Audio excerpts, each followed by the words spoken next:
বাঙালির চৈত্র মাসে বিয়ে না থাকলেও অন্নপ্রাশন টাশন কিন্তু ঠিকই আছে। তো তার জন্য আমি রেডি হয়ে গেলাম ঝটপট প্রিয়াঙ্কাদির কাছে। একটা ছোট্ট বোনের অন্নপ্রাশন আছে, তো আমরা রওনা দিয়ে দিয়েছি। আর বাইরের ডেকোরেশনটা তোমরা খালি দেখে নাও, এত সুন্দর। আর এটাকে দেখে না আমি লিটারালি একদম ভয় পেয়ে গেছিলাম, ভাবছি যে সত্যি। যাই হোক, এটা ভিতরের ডেকোরেশন। আর তারপরে মা শুরু করে নিল ফটোশ্যুট, মানে যে যার তালে থাকে। আমার মতনই আমার মা। অনেকক্ষণ আমি সবাইকে জায়গা দিয়েছিলাম যে সবাই তুলে না ফটো, তারপরে আমি আমার ন্যাকামি শুরু করলাম।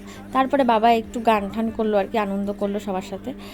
গান ঠান শেষ করার পর বাবা বললো নাকি খিদে পেয়ে গেছে, তো আমরা তার জন্য খেতেও বসে পড়লাম। আর এখানে দেখো ওর ফটোশ্যুট হচ্ছে, মানে সিঙ্গেল, এটা তো হওয়ারই কথা।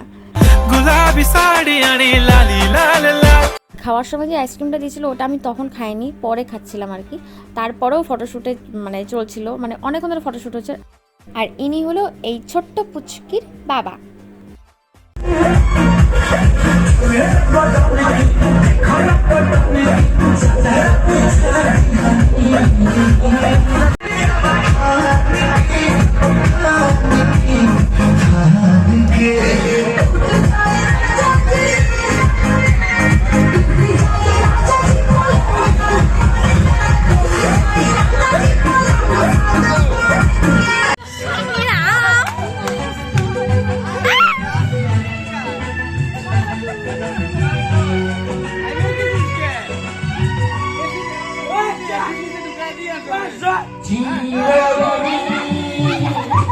তখন অনেকটাই রাত হয়ে গেছিলো বলে আমার একটু ঘুম ঘুম পাচ্ছিলো, কিন্তু এই সমস্ত নাচ দেখার পরে আমার ঘুম ঠুম যে কোথায় চলে গেলো এক নিমেষের মধ্যে।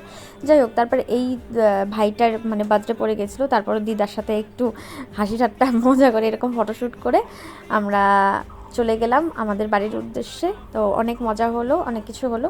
যাই হোক, তোমাদের এই ছোট্ট ব্লগটা যদি ভালো লেগে থাকে তাহলে অবশ্যই like, comment, share and subscribe.